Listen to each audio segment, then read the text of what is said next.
Review of the Sixth Period, Testimony of Heathen Writers, General Review, Conclusion.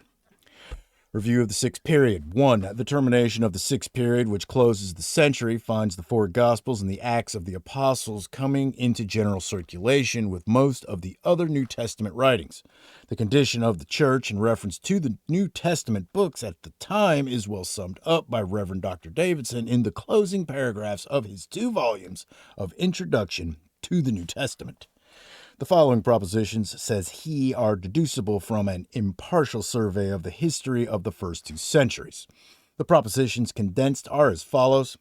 1. Before AD 170, no book of the New Testament was termed Scripture. 2.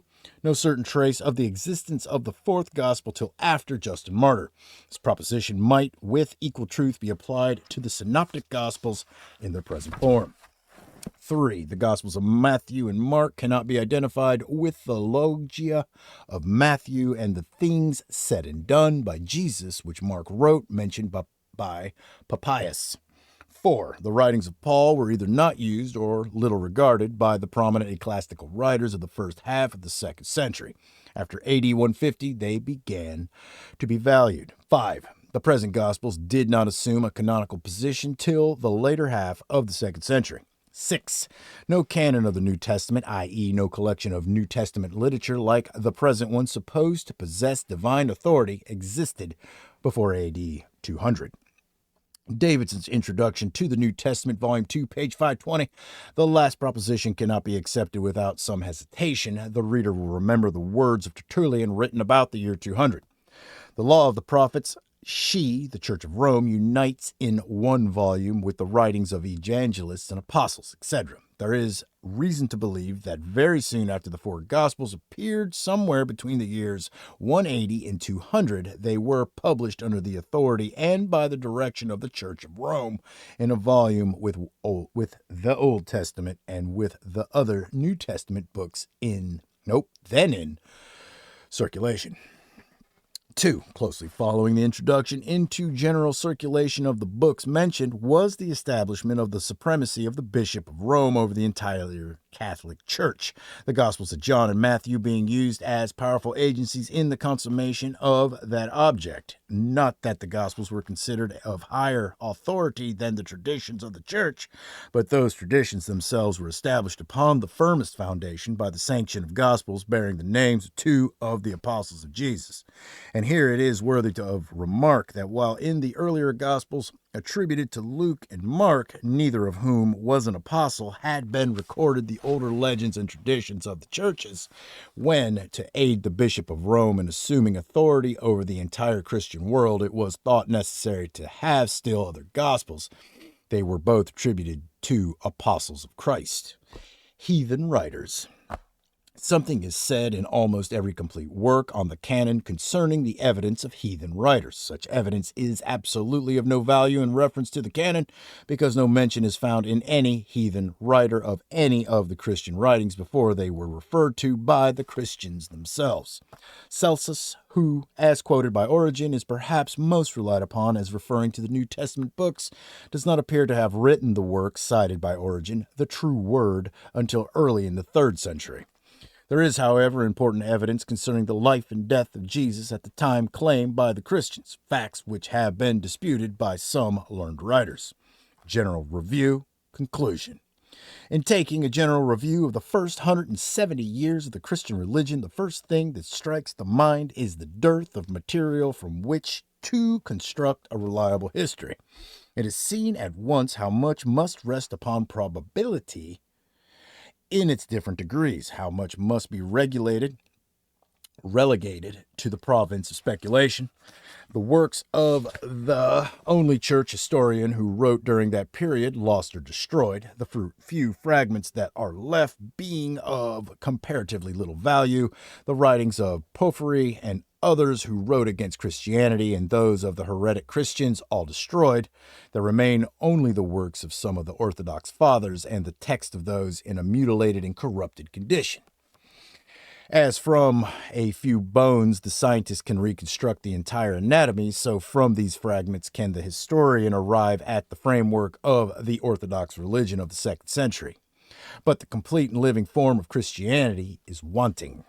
With the exception of the Epistle of Clement of Rome, written near the close of the 1st century, and a few scattering writings afterward, there is but little in the fathers of that day to remind one of the teachings of Jesus or the fervid utterances of the apostle to the Gentiles.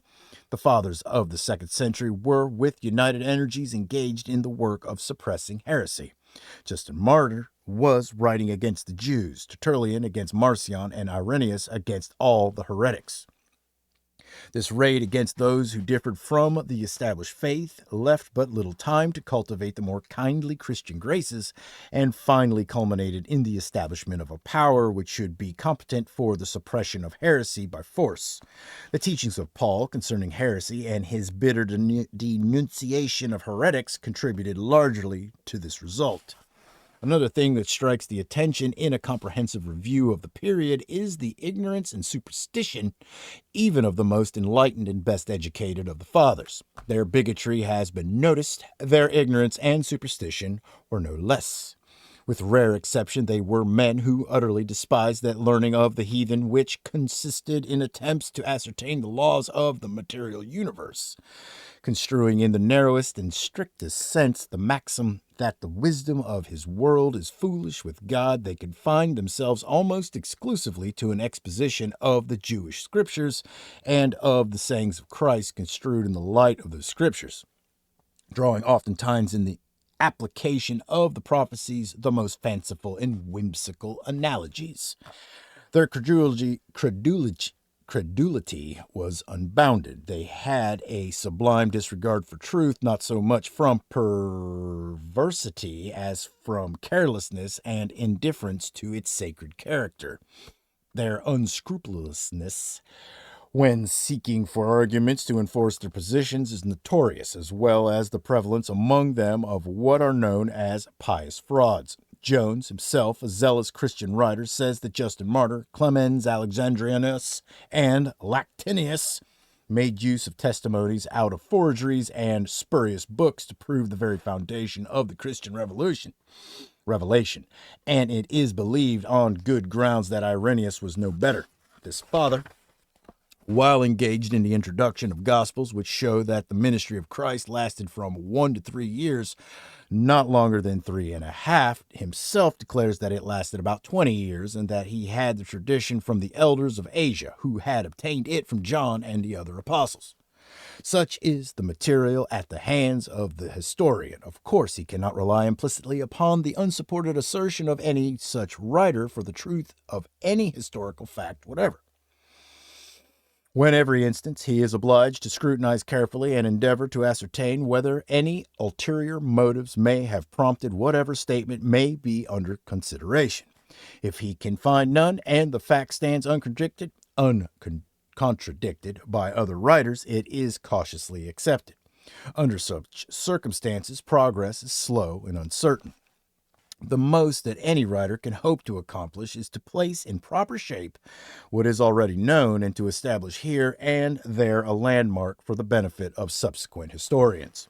In conclusion, as the result of this investigation, it may be repeated that no evidence is found of the existence in the 1st century of either of the following doctrines: the Immaculate Conception, the miracles of Christ, his material resurrection. No one of these doctrines is to be found in the epistles of the New Testament, nor have we been able to find them in any other writings of the 1st century. As to the 4 Gospels, in coming to the conclusion that they were not written in the 1st century, we have but recorded the conviction of the more advanced scholars of the present day, irrespective of their religious views in other respects, with whom the question as now presented is, how early in the 2nd century were they composed? Disregarding as inventions of the 2nd century, having no historical foundation, the 3 doctrines above named, and much else which must necessarily stand or fall with them, what remains of the Christian religion?